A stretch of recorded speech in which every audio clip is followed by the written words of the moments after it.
She thought she won the divorce, until the forensic accountant testified. She smiled when the judge read the temporary order. Not a nervous smile. Not a sad one. A confident, controlled smile, the kind you give when you believe you've already secured the outcome. I stood beside my attorney and listened as the judge granted her temporary primary custody of our daughter, Lily. She would remain in the house. She would receive monthly support.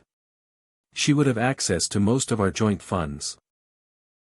Each sentence felt like a quiet blow. But Emily didn't look shaken. She looked prepared. When the judge finished, she glanced at me. There was no anger in her eyes. No emotion at all, really. Just certainty. In that moment, I understood something I hadn't fully admitted to myself before. This wasn't sudden. It was strategic.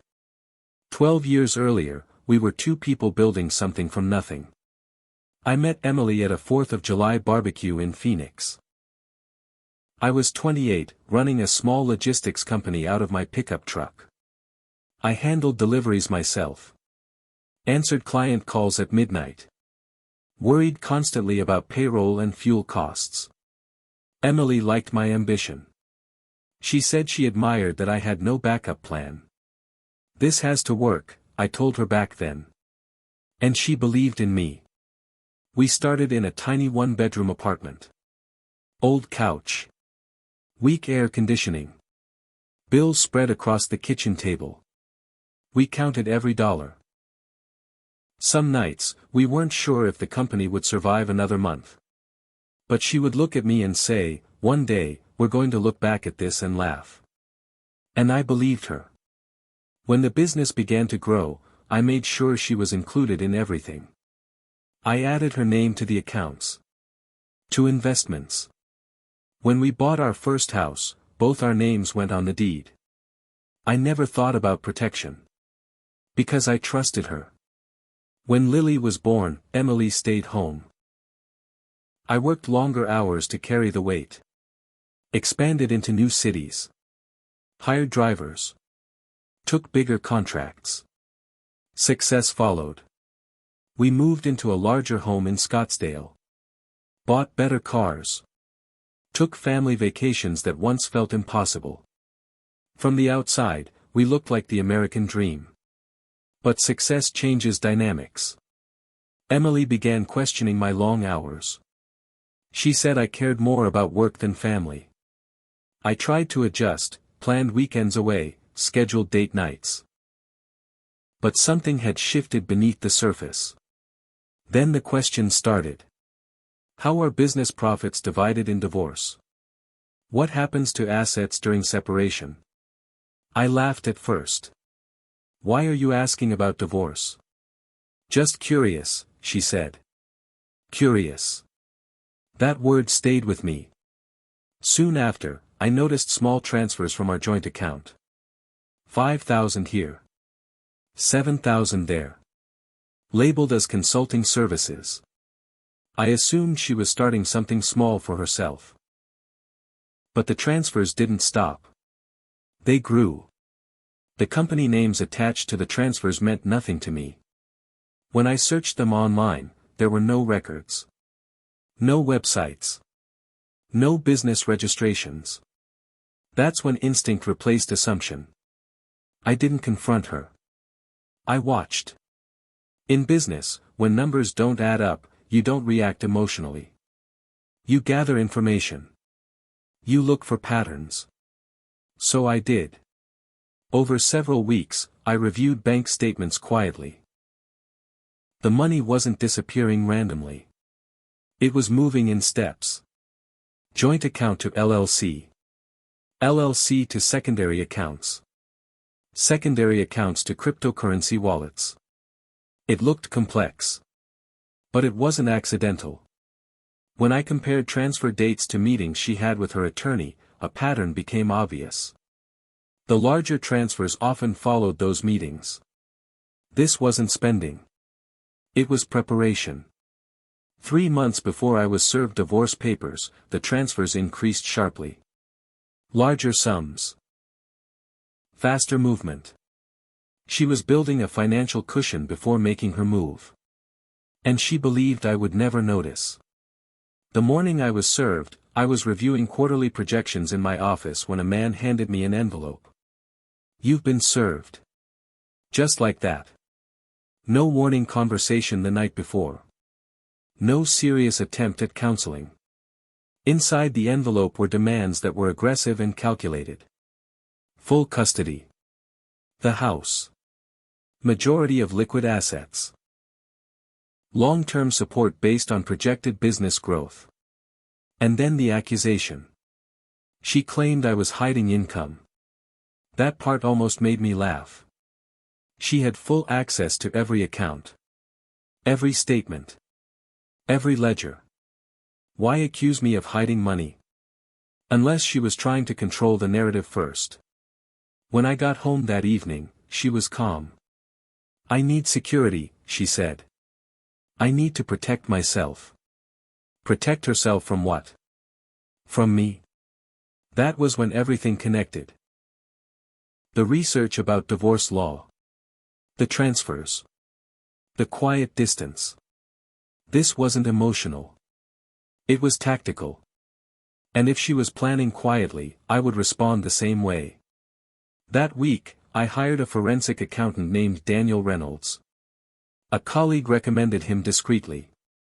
"If you need someone who can follow money," he said, "he's the best." Daniel was calm and precise. No dramatic tone. No unnecessary emotion. "I want clarity," I told him. "Money always leaves a trail," he replied. I handed him everything I had saved, statements, transaction logs, notes. While Emily's attorney filed motions accusing me of financial manipulation, Daniel worked quietly. Her legal strategy was bold. She leaned into complexity, suggesting my business earnings were unclear. But complexity doesn't erase evidence. It only delays discovery. Weeks later, Daniel called. "I've mapped it," he said. On his screen was a web of transactions. Joint account to an LLC registered under a variation of her maiden name. From there, funds split into secondary accounts. Some transferred to a relative. Some converted to cryptocurrency. The structure was deliberate. The total amount was significant. Enough to change everything. She likely believed cryptocurrency would conceal it, Daniel explained. But blockchain records are permanent. Permanent. That word changed my mindset. Because now I understood something clearly. She thought moving first guaranteed control. She thought complexity meant protection. She thought I wasn't paying attention. But silence is not weakness. Sometimes silence is preparation. And while she smiled in that courtroom believing she had already won, the truth was quietly assembling itself. And when it stood up, it would not need to shout. The morning of the final hearing, the courtroom felt different. Not louder. Not tenser. Just heavier. Emily walked in beside her attorney wearing a navy suit, posture straight, expression calm. She carried herself like someone finishing a task she had already secured. The temporary ruling had gone in her favor, custody, the house, support. Momentum was on her side. She believed this was simply the formal conclusion. I sat beside my attorney, David Thompson, quiet and steady. Months ago, I might have been anxious. Months ago, I might have been angry. But not today. Today was about facts. The judge entered, and the room stood. Once seated, Emily's attorney began. He was confident and polished.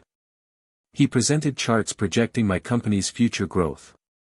He argued that long-term spousal support should reflect not only my current earnings, but potential expansion. Then he circled back to the theme he had pushed since the beginning. Mr. Miller's financial reporting lacks clarity. Lacks clarity. A subtle suggestion of dishonesty. Emily nodded slightly as he spoke, as if the script was unfolding exactly as planned. When he finished, David stood calmly. Your Honor, we would like to call Mr. Daniel Reynolds. There was no reaction from Emily. The name meant nothing to her. Daniel walked forward in a simple gray suit, carrying a laptop and a thin binder. He did not look dramatic.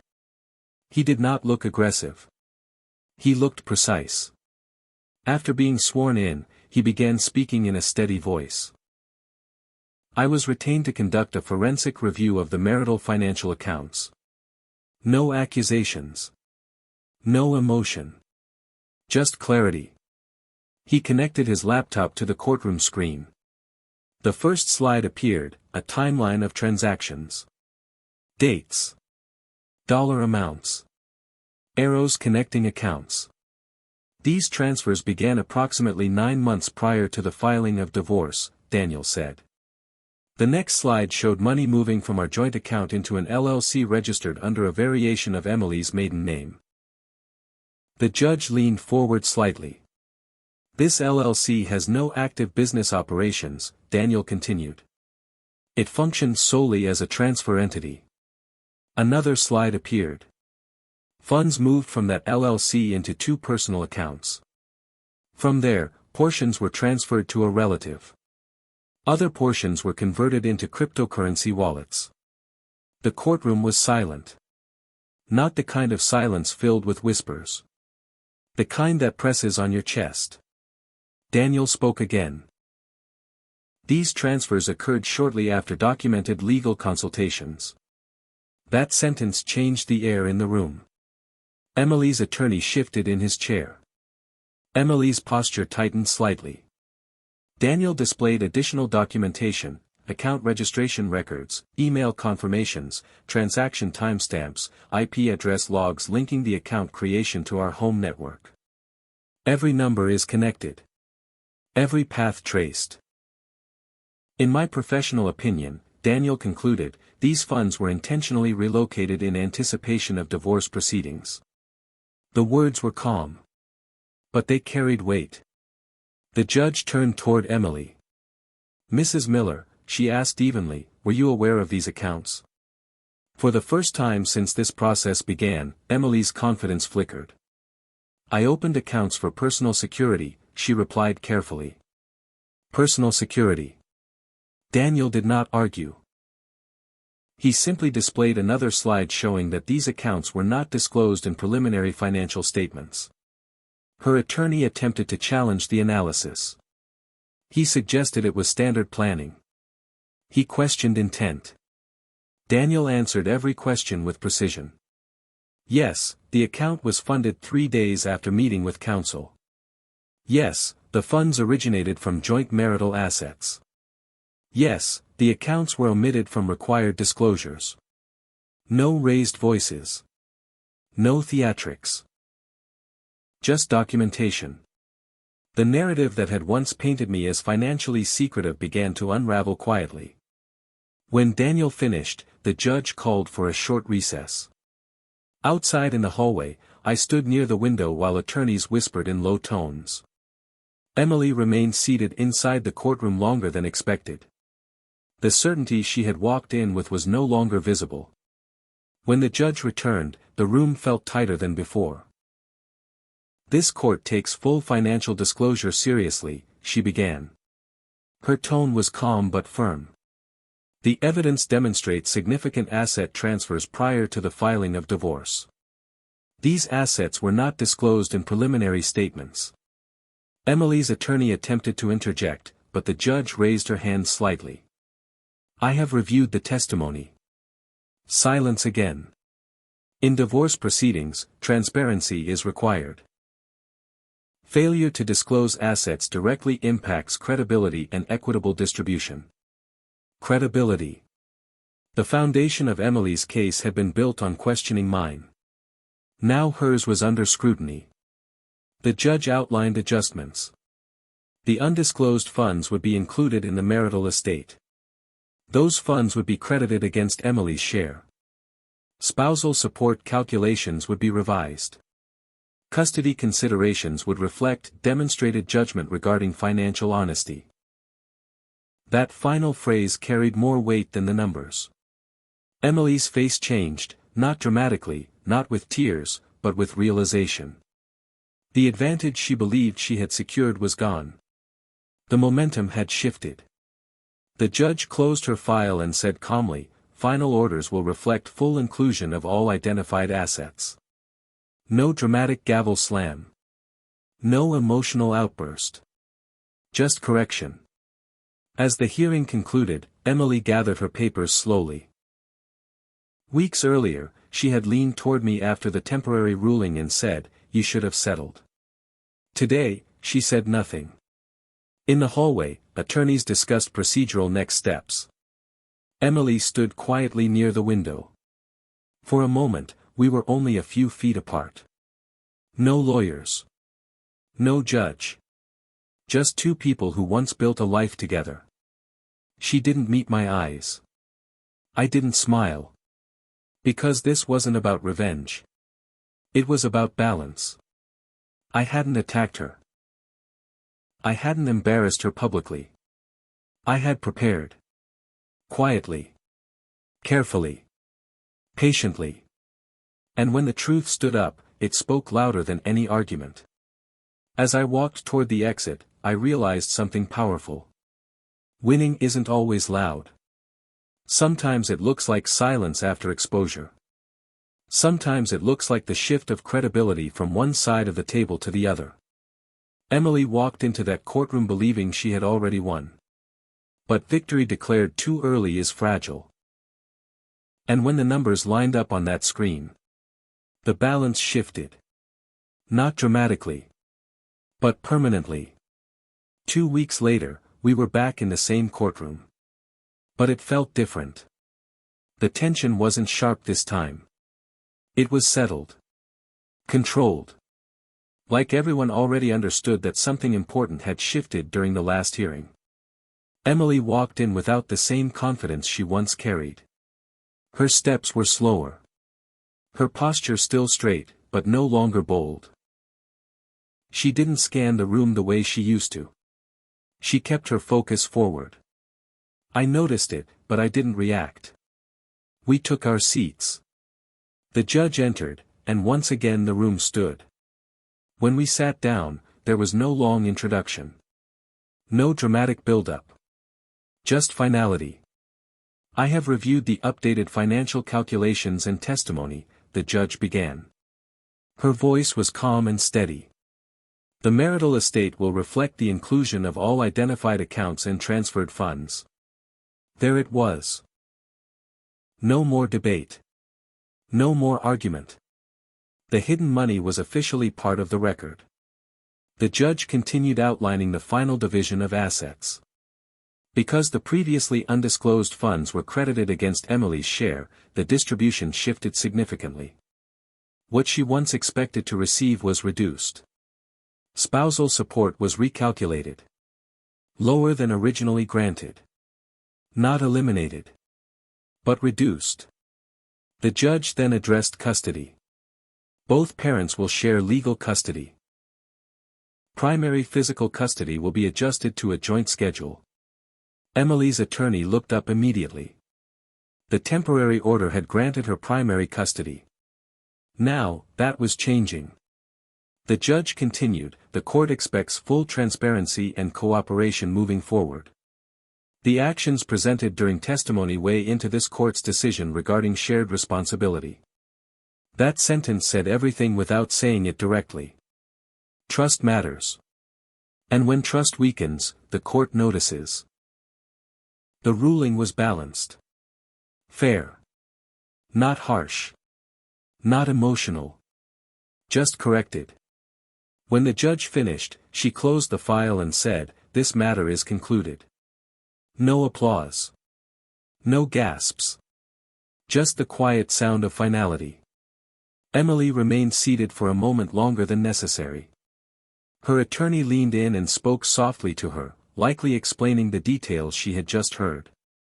Weeks ago, she believed she had secured the house long-term. That custody was firmly hers. That financial leverage was in her control. Now, everything was different. Not destroyed. Not catastrophic. But different. The advantage she thought she held was gone. I stood and gathered my papers slowly. I didn't rush. I didn't linger either. As I turned toward the aisle, Emily finally looked at me. Not with anger. Not with hatred. But with something else. Realization. For the first time since this began, she understood that I had seen the bigger picture all along. Outside in the hallway, our attorneys discussed final documentation. Signatures would be completed within days. Asset transfers formalized. Custody schedules confirmed. It was procedural now. Businesslike. As it always should have been. Emily stepped a few feet away from her lawyer and stood alone near the window. For a brief moment, it was just the two of us in that corner of the hallway. No judge. No attorneys. No audience. Just silence. "I didn't think you'd go that far," she said quietly. Her voice wasn't accusing. It wasn't bitter. It was surprised. "I didn't," I replied calmly. "I just followed the numbers." She looked down for a second. There were no dramatic apologies. No emotional confessions. Just the quiet acknowledgement that her plan hadn't unfolded the way she expected. And maybe, just maybe, she hadn't expected me to be watching so closely. "I was protecting myself," she said softly. "I know," I answered. And I meant it. This was never about destroying her. It was never about humiliation. It was about balance. If I had reacted in anger months ago, this would have become a different story. If I had confronted her emotionally, she would have adjusted her strategy. If I had panicked, I would have lost leverage. Instead, I waited. I documented. I prepared. And in the end, the truth handled the rest. Emily straightened her shoulders again. Not in pride. But in acceptance. "We'll figure out the schedule for Lily," she said. "We will," I agreed. Because beyond the money, beyond the courtroom, beyond the strategy, there was still our daughter. And she deserved stability more than either of us deserved victory. As I walked toward the exit, I didn't feel triumph. I felt closure. The house would be sold, and the proceeds divided fairly. The assets adjusted properly. Custody shared equally. Support recalculated honestly. It wasn't dramatic justice. It was measured justice. And sometimes, that's more powerful. In the parking lot, I paused before getting into my car. The sun was setting, casting long shadows across the pavement. This chapter of my life was ending. Not with shouting. Not with revenge. But with truth. Emily thought she had won when the temporary ruling came down. She thought filing first meant finishing first. But she forgot something simple. Winning isn't about moving first. It's about standing firm when the truth finally shows up. And when it did, it changed everything. The courtroom battle ended without drama. There was no shouting, no final emotional speech, no moment where anyone declared victory. There were only signatures, revised numbers, and the quiet understanding that everything had changed. 2 weeks after the final ruling, the house went on the market. Strangers walked through rooms that once held birthday parties, late-night talks, and the kind of ordinary moments that used to feel permanent. I stood in the kitchen one last time while a realtor discussed listing prices, remembering the nights Emily and I once sat at that same counter, counting bills and dreaming about a better life. We built that house successfully. Now we were dismantling it with paperwork. Emily stayed there until it sold. Our communication became strictly about Lily. Pickup times, school events, and doctor appointments. Conversations were polite but brief. The tension that once filled every word had faded. It wasn't replaced by warmth. It was replaced by acceptance. The first weekend Lily stayed with me under the new custody schedule, she asked a question that cut through everything. "Are you and Mom still mad at each other?" she said while we were making breakfast. Children don't understand court rulings. They understand tone. No, I told her gently. We just live in two homes now. She accepted that answer without overthinking it. Kids move forward faster than adults do. Watching her stirred something in me. I realized how easily this could have become ugly. If I had reacted in anger when I first noticed the money transfers. I realized how easily this could have become ugly. If I had reacted in anger when I first noticed the money transfers, if I had confronted Emily without proof, if I had let emotion guide the fight. Lily would have carried that tension with her. Patience didn't just protect my finances. It protected my daughter. The final financial adjustments were completed within a month. The undisclosed funds were credited against Emily's share exactly as the judge ordered. Spousal support was recalculated to a fair amount. Custody was balanced. It wasn't dramatic justice. It was measured correction. Emily moved into a smaller home across town. Not a collapse. Not a disaster. Just a recalibration of expectations. The life she believed was secured without consequence had shifted. And so had mine. Because even when you win in court, you lose something. You lose the version of the future you once imagined. You lose the belief that trust can never fracture. You lose the comfort of certainty. But you gain something too. Clarity. Control. Strength you didn't know you needed. Months later, I ran into Daniel Reynolds at a business event. He shook my hand calmly and asked if everything had settled properly. It did, I told him. He nodded once and said something that stayed with me. People think complexity hides truth. It doesn't. It only delays it. That was the lesson. Emily believed moving money through layers would protect her. She believed acting first guaranteed control. She believed filing early secured the narrative. But complexity does not erase evidence. It only slows discovery. Truth waits. And when someone else is patient enough, it surfaces. 6 months after the divorce finalized, I sat in a school auditorium watching Lily perform in a class play. Emily sat a few rows away. We didn't sit together, but when Lily stepped on stage, we both clapped at the same time. For a moment, the courtroom felt distant. The legal arguments, the numbers, the testimony, they all felt smaller than that stage and that spotlight shining on our daughter. After the play, Lily ran toward us, excited and proud. Emily and I stood side by side while she talked non-stop about her performance. The tension between us was no longer sharp. It was manageable. Quiet. Not friendship. Not hostility. Just reality. Later that night, sitting alone, I thought about the day Emily smiled in court, convinced she had already won. She believed filing first meant finishing first. She believed preparation meant secrecy. She believed complexity meant protection. But she underestimated something simple. I was watching.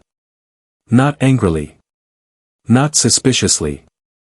Just carefully. I didn't raise my voice. I didn't accuse her publicly. I didn't panic. I prepared. And preparation wins differently. The greatest victory wasn't the reduced support. It wasn't the corrected asset division. It wasn't even the exposure of hidden accounts. It was this. I never lost control of myself. I didn't let anger write my strategy. I didn't let betrayal define my behavior. I stayed steady. And steady wins quietly. Emily once thought she had secured her future. But the truth shifted the balance. Not loudly. Not dramatically. But permanently. 6 months after the divorce was finalized, life no longer felt like a battlefield. The court dates were over. The paperwork was signed. The house was sold. The numbers were settled. What remained was routine, custody schedules, school events, shared calendars. Lily adjusted faster than either of us expected. 2 homes became normal. 2 bedrooms. 2 sets of house rules. Kids adapt when adults stop fighting. Emily and I kept our conversations short and respectful. No more accusations. No more legal tension. Just coordination. But inside me, something had changed permanently. I no longer moved through life assuming trust was automatic. I paid attention now. Not in fear. Not in suspicion. In awareness. One afternoon, a mutual friend called me. "I heard Emily's been under some financial pressure," he said carefully. I didn't respond right away. After the divorce adjustments, the funds she once believed would secure her future had been recalculated. The hidden accounts she thought were protection had ultimately reduced her leverage. The lifestyle she expected to maintain required more discipline than she planned for. For a brief moment, I searched myself for satisfaction. There wasn't any. What I felt instead was perspective. Security built on shortcuts doesn't last. Security built on structure does. That was the difference between us. A few weeks later, after dropping Lily off at my place, Emily asked if we could talk for a minute. We stood in the driveway between our cars, no lawyers, no judge, just 2 people who once built a life together. "I underestimated you," she said quietly. Her voice wasn't angry. It wasn't bitter. It was honest. "I didn't think you were paying attention." I held her gaze calmly. "I wasn't trying to catch you," I replied.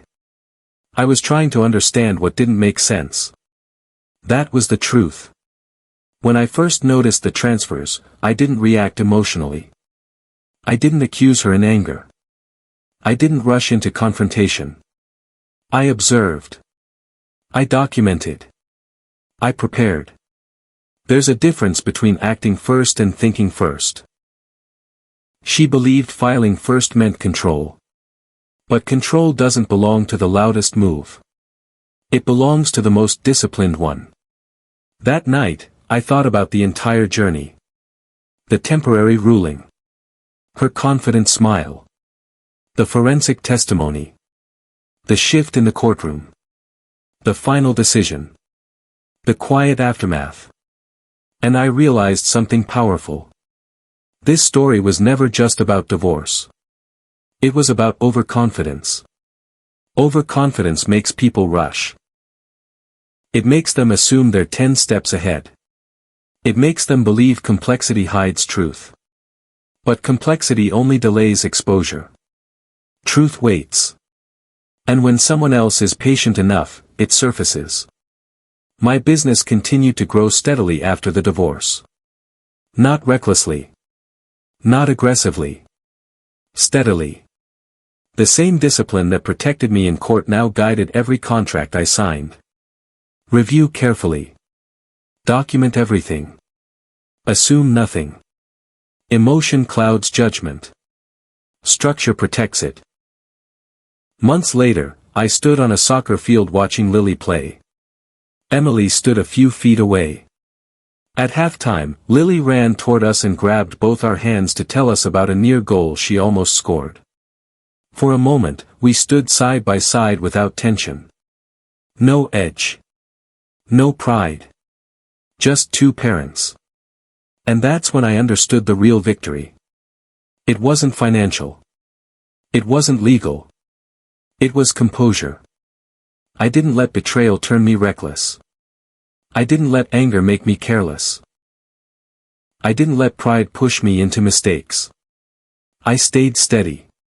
She once believed she had already won. She thought moving money quietly gave her power. She thought filing first guaranteed the ending. But she forgot something simple. Silence doesn't mean weakness.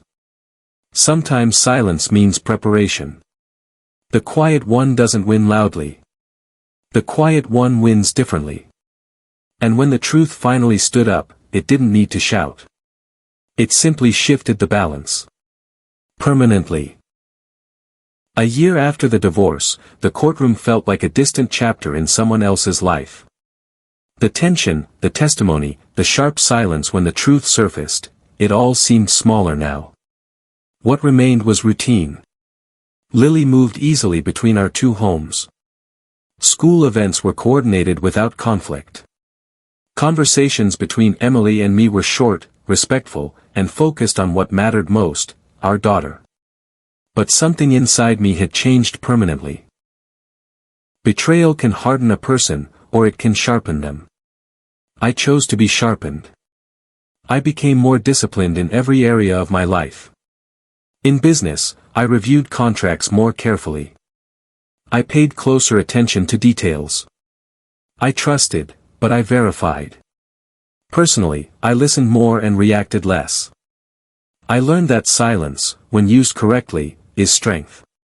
One afternoon, I received an unexpected call from Emily. Her voice was calm, but there was something different about it, less pride, more honesty. "I need advice," she said. "Not money. Not help in court. Advice."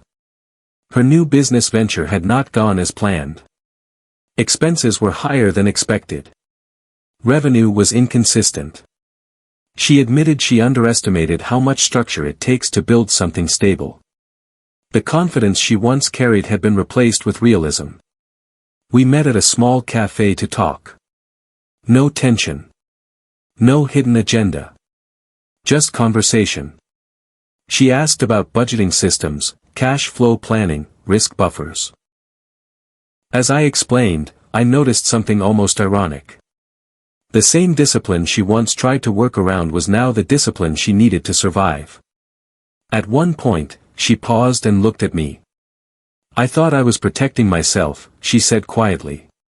"But I was really just rushing." That word, rushing, explained everything. Fear rushes. Ego rushes. Overconfidence rushes. But patience builds. A year ago, that conversation might have felt like validation or quiet revenge. Now, it felt human. Growth is more powerful than humiliation. When we left the cafe, there were no dramatic apologies, no emotional speeches. Just understanding. And understanding felt stronger than any courtroom ruling. Later that night, I sat outside on my porch and thought about the journey. The temporary ruling that once felt like defeat. The silent preparation. The forensic testimony. The balance shifting. The final decision. And now this moment. The real victory wasn't the asset adjustment. It wasn't reduced support. It wasn't exposing hidden accounts. It was transformation. I didn't let anger control me. I didn't let betrayal define me. I let it refine me. At Lily's next school event, Emily and I sat in the same row. Not awkward. Not forced. Just present. When Lily's name was called, we both stood and clapped. For a brief second, our eyes met, not with tension, but with quiet respect. She once believed she had won the divorce when the temporary ruling favored her. But that wasn't the real battle. The real battle was internal. Who reacts emotionally? Who loses control? Who rushes out of fear? And who stays disciplined long enough for the truth to surface? That's where outcomes are truly decided. And in that arena, I won. Not because she lost. But because I stayed steady. Because I chose patience over pride. Because I understood that the quiet one wins differently. And that kind of victory lasts. 2 years after the divorce, people stopped asking questions. At first, everyone wanted details. They wanted drama. They wanted to know who won. But time turns noise into silence, and silence turns wounds into lessons. The courtroom became a memory. The testimony became a chapter. What remained was growth. My business was stronger than ever, not because I chased success harder, but because I built it smarter. I reviewed every contract twice. I documented every agreement. I paid attention to small details most people ignore. Divorce didn't just change my marriage. It changed my mindset. Before all of this, I believed trust was automatic. I believed love protected what you built. Now I understood something deeper. Trust is powerful, but structure protects trust. One evening after Lily's soccer practice, she asked me, "Dad, why do you always double-check everything?" I smiled.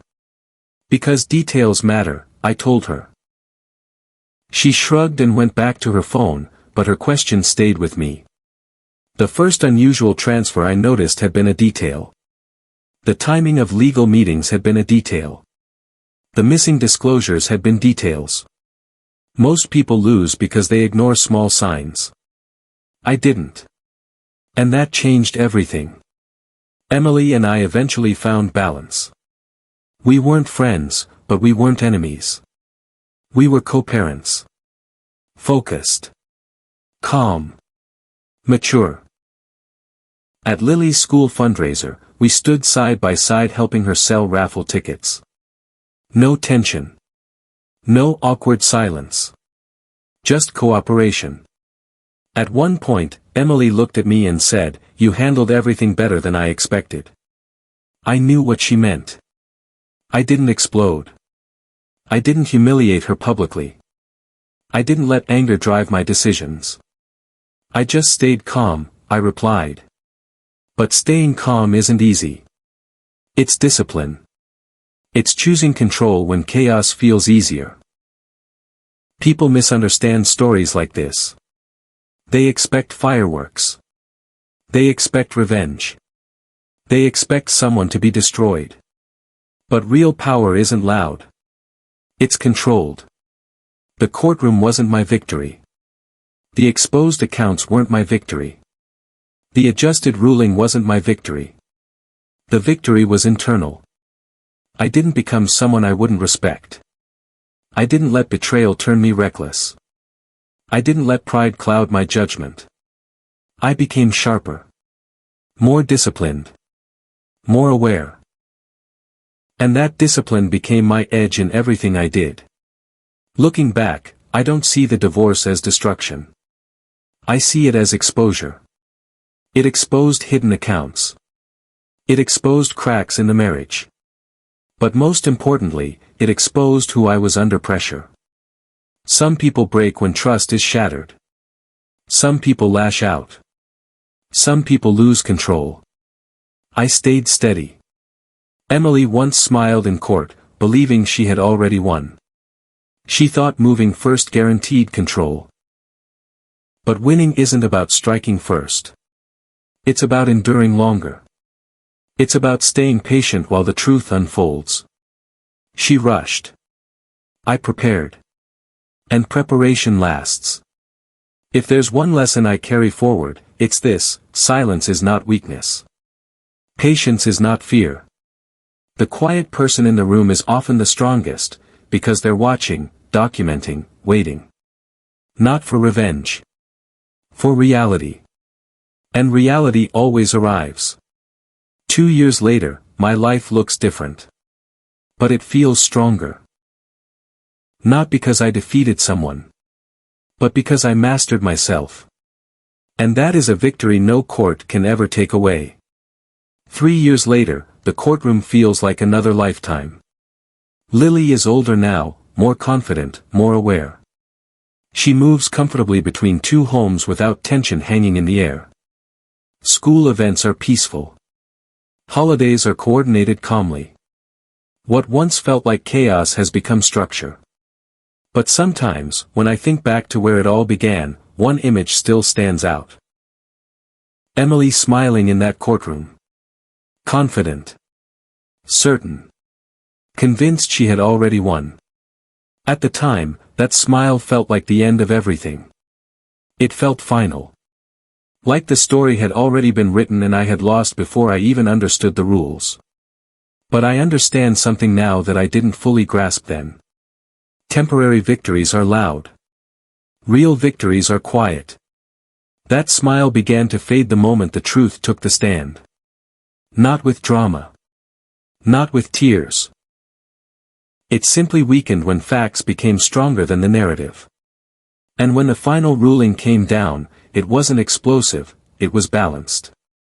And that balance changed more than the outcome. It changed me. Before all of this, I thought strength meant reacting quickly. Defending loudly. Fighting back the moment I felt threatened. But divorce taught me something deeper. Strength is restraint. Strength is patience. Strength is discipline under pressure.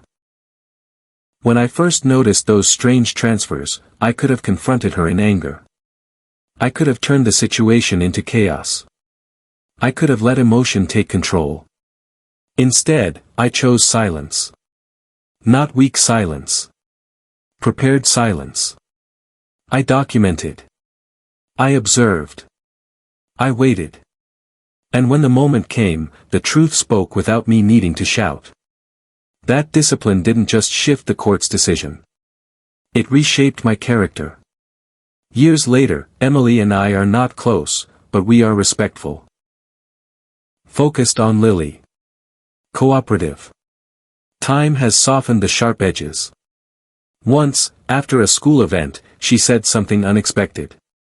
"You didn't have to handle it the way you did," she said. "What way?" I asked. "You stayed calm. Even when you could have tried to destroy me." I thought about that for a moment. I never wanted destruction. I wanted balance. And balance doesn't require revenge. It requires control. There's a difference between winning against someone and winning over yourself. Winning against someone is temporary. Winning over yourself is permanent.